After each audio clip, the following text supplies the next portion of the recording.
And now, CBS 21 Sports with Jason Bristol. Okay, the odds of predicting this Final Four, how about 1 in 93 million? Or the odds of Charlie Sheen getting another show on CBS. This stuff right here, this will kill the grass if it's not out of there. And how about this? The jerseys. That's right, the Senators' jerseys were all lined up, all muddy, all dirty. Let me tell you, these will need more than just a cup of whisk. Number one, his favorite movie is The Notebook. Derrick Rose. The Notebook, that is classic. Well, on to college hoops. You know what? Forget that. You guys want to hear some more? Yeah. I mean, there are 10 players on each side, so... definitely want to hear some more Will Ferrell. You're on again. At center. And now, CBS 21 Sports with Jason Bristol. Okay, it doesn't matter the league or the level, legends are made every single day. And tonight, Devin Thomas of Central Dauphin did something that no one is going to forget. And look who's at the Mid-Penn final. LaShawn McCoy from the Eagles checking out the Rams in Greencastle Antrim. First quarter, Greencastle running here off the loose ball. Denver Cordell in transition. However, the Blue Devils down 4 after 1. Second quarter, CD goes inside. Thomas the catch. Little giddy up there. Rams 10-point lead at the half. Third quarter, here we go. Central Dauphin going up with it. Thomas coming down with it. And everything else. Are you kidding me? Thomas was like freaking out. So here's the situation. This game has been suspended because of that. CD currently leads 39-30 in the third quarter. It will resume tomorrow night. As for Thomas, he wanted to make a play, and he did. You know, they made a run for the second half, and that's a good play we run to end their momentum, and I guess we ended the game instead of their momentum. Called a set play for Devin, and Nick threw a great pass. He caught it, and not the first time he's done it, so it's all dunk, man. I mean, it happens. It does. Nick Seefeld threw it up, and yeah, you see what's left. Devin's big sister, Alyssa, who goes to Maryland, tweeted, "She taught Devin everything he knows." Again, this game will resume tomorrow night at 7. Admission is free for everyone, but, you know, maybe they should charge double, you know, to pay for the rim. At York College, the medals tell the entire story. York High wins the York Adams League tournament, beating Southwestern 59-52 for York. It's the Bearcats' second championship in the past 4 seasons. As for the girls' final in the Mid-Penn, let's just say this. It's a good thing that game was played before the boys' game. The Shamrocks from Trinity taking on the underdog, Gettysburg. Gettysburg upset Palmyra. The Shamrocks, though, losing in the third. Victoria Blackburn, the stickback, she had 13. It's now a 2-point game. Gettysburg applying more pressure. Destiny Reed skipping and hopping to the goal. The lead was back to 7. More from the Warriors. Bree Thomas. Strong take here. She had a game-high 16. It's 39-32. Gettysburg doing it defensively as well. The steal, Camden Bonner ahead. She scores. Gettysburg is a winner, winning the Mid-Penn Championship 46-41. For Gettysburg, it's the first ever title. You know, maybe a lot of people didn't expect us to be on this far this year. And Gettysburg is the 4 seed in AAA in the district playoffs. The Warriors' next game is Wednesday.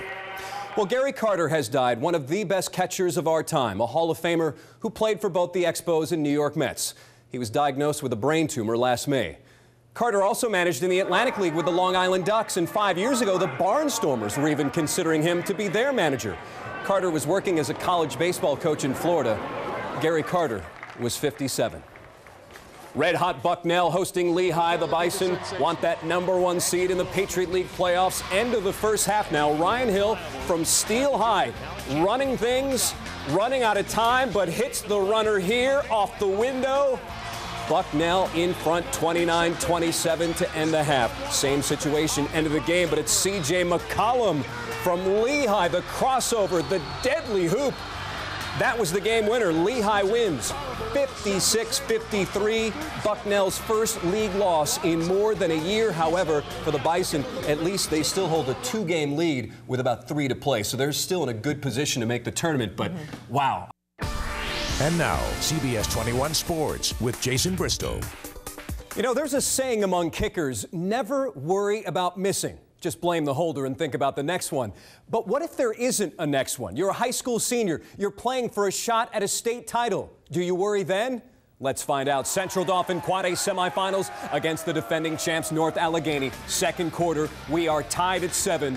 Rams using Drew Scales, Scales using some moves and using the entire field. 53 yards here. Central Dauphin in front 13-7. Third quarter, the Tigers fumbled on their opening possession. CD makes them pay. The next play, it's Adam Hollinger. 28 yards. It's 20-7 Rams. But here comes North Allegheny in the fourth, down 7. Mac Leftwich. James Kleinhempel, he's in. 2-yard touchdown. We're tied at 20. CD has the ball. Rams hoping. 5 seconds to go. A 21-yard field goal can win it. Evan Brandis, kick is up. Kick is good. For the win, Central Dauphin is heading to the state final, winning 23-20. How stunning is this outcome? Here's CBS 21's Chris Fisher. Well, Jason, you can reporting in Altoona, Chris Fisher, CBS 21 News. So here is that matchup. North Penn has been to this rodeo before. It played in the 2003 title game. Down in AA, Lancaster Catholic scored a touchdown with under a minute to go in the game. Beats West Catholic from Philly 23-20. Lancaster is headed to a state final. And here is the matchup for Catholic. This game is Saturday as well at Hershey Park Stadium. The Golden Eagles are from Blair County, beat Aliquippa 20-19. Well, this is one of the coolest things in college basketball.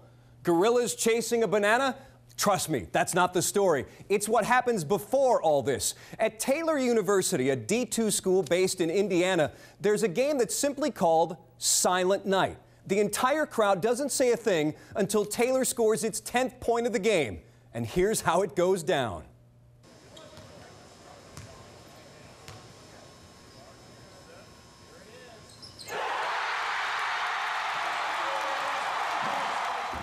I mean, look at these people. They're nuts. And now, CBS 21 Sports with Jason Bristol. Tonight is the halfway point for the Hershey Bears. 38 down, 38 to go. And what a ride it's been so far, huh? I mean, the Bears have played indoors, the Bears have played outdoors, and the Bears have played checkers. Not the board game. I mean, you think that guy's into board games? Hershey facing Charlotte again after beating the Checkers last night. Third period, tied at 2. Off the draw, Ryan Patolny whips around and scores his 11th. It's now 3-2 Bears in front. About 10 minutes later, the Bears with a rush. Keith Coyne has it, waits, finds Boyd Kane. It was a big goal. Hershey wins again, 4-3. Well, mergers aren't always fun. Talk of combining the Redland and Cedar Cliff sports programs would kill off one of the best and most intense rivalries around. A final decision for now will likely come next week. Redland Cedar Cliff on the floor tonight. Redland honoring Mike Zangari for becoming that school's all-time leading scorer. And he's not done either. Zangari in the first, looking for more. He's got more from way out. It's now a 4-0 Patriot lead. But Cedar Cliff scores the next 10. Colton Lewis in the lane, misses, put back, good.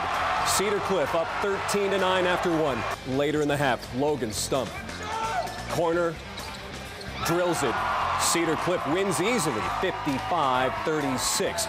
Girls also playing tonight, and whoa,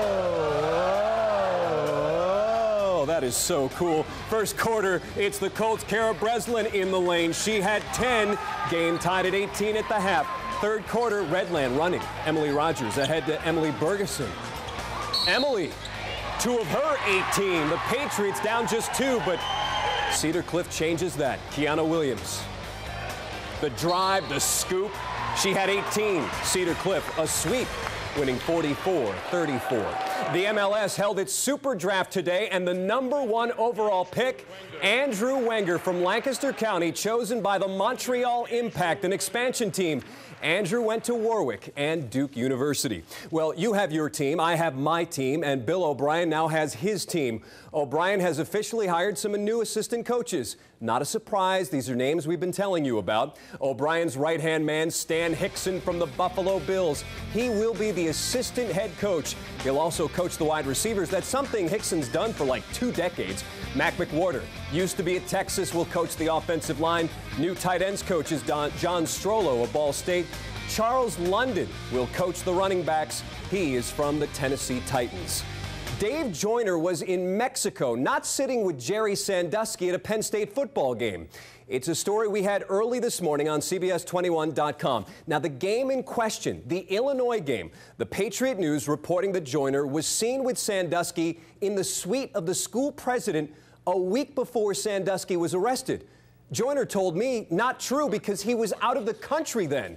Here's video of Dave from last Saturday when Bill O'Brien was named head coach. Of course, Joyner is now the acting athletic director. The Patriot News later corrected its story, admitting that Joyner was not there with Sandusky. But was Jerry still there? Yes, according to one former player. And for more on that player's story and ours, go to CBS21.com. And I think we have a first. College football star going pro brings up the name Barney during the news conference. Robert Griffin III from Baylor. Look at this. Oh, no. Rocking the Barney socks. I mean, that's going to go over real well in the NFL, huh? Barney socks. I didn't know there was such a thing. You know what? Look at... I think my kid has those. Probably. Yeah, and he's 3 years old. Good for him. Yeah, he should have. 21 Sports with Jason Bristol. I think football talent is like most things. It's better to have too much than not enough. I mean, Bishop McDevitt knows it. Lampeter Strasburg knows it. And that's why they're both in the district final. Crusaders may be the most explosive team in the state, playing for another championship in AAA, but Strasburg hanging tough. Second quarter, play action. Big play, Jordan Groff from Nate Shank, 22 yards.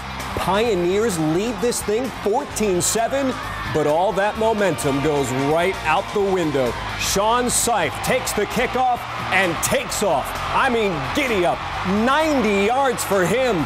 Bishop McDevitt ties the game at 14. Then right before the half, Darnell Holland finds a hole.